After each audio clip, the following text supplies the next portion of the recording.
Hi, I'm Neda. Welcome to class. I have been a creative director for the last 16 years. I have also been a filmmaker for the last few years. I'm here to tell you my secrets of all the dozens of different pitches I've been on and what I've noticed has worked and what hasn't worked.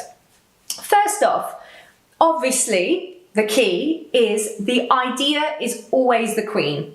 Yes, as creatives, we're always locked away, working long hours to craft, to come up with an idea that is engaging, entertaining, meaningful. But also, if you don't think about how you're going to present this, at the very last hurdle, you can really let yourself down. Documents, for example, what you have been sharing, what you've been sending out, this hasn't changed for decades. What I've started to do, which I've won a few different pitches doing this, is I now make interactive websites instead of sending over a Google Slides. Now, these interactive websites are really organic. As you scroll through them, things are moving, things are flying and floating, and it really sort of embodies the tonality of what your idea is, what your campaign is. Now, I have a lot of agencies who have said to me, no, it's not possible to do, we can't do it in the space of time. I've done it, and I've helped them win pitches against far bigger agencies with far more resources. Now, I'm not saying you have to go away and build a website. What I'm trying to say is find ways to innovate how you show things. You know, bring to life your vision in a more engaging, immersive experience. Another example is the scripts. How can you read in a way where you're really drawing the listener inwards towards you and making the listening experience more immersive? One of the number one rules, just generally with how you present, is you can always speak much slower than you think is normal.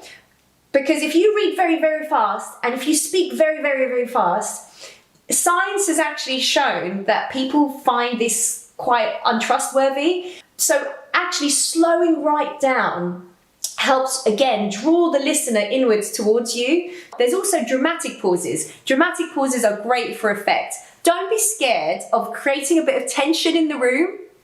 So when you're reading, think about, how would Ralph Fiennes do this? How would Anthony Hopkins do this? And I know I'm not asking you to be a massive extrovert or an actor, but I'm saying practice and find ways to bring a bit of theatre into how you read it. If you can read your script by looking up, wow, that's gonna disrupt the room a little bit. So practice that a few times. Often people do just read off the screen looking that way, or they're reading off the page. And even creating long pauses. So whilst you're reading your script, suddenly pause.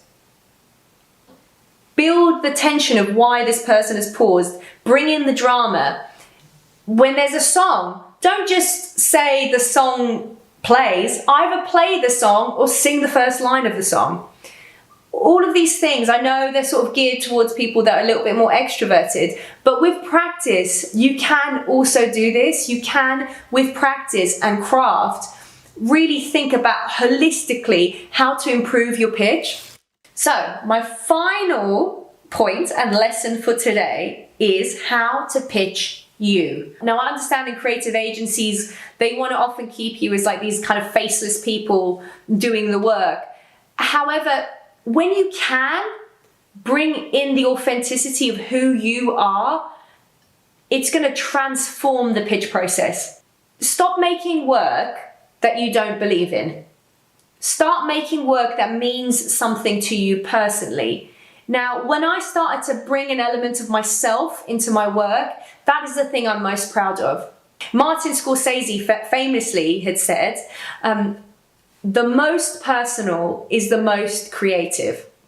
Now, I would really encourage you guys to have a think about that and think about how you can bring yourself more to the forefront of your work. It's hard to do. Sometimes it's really scary to do, but I would really encourage it.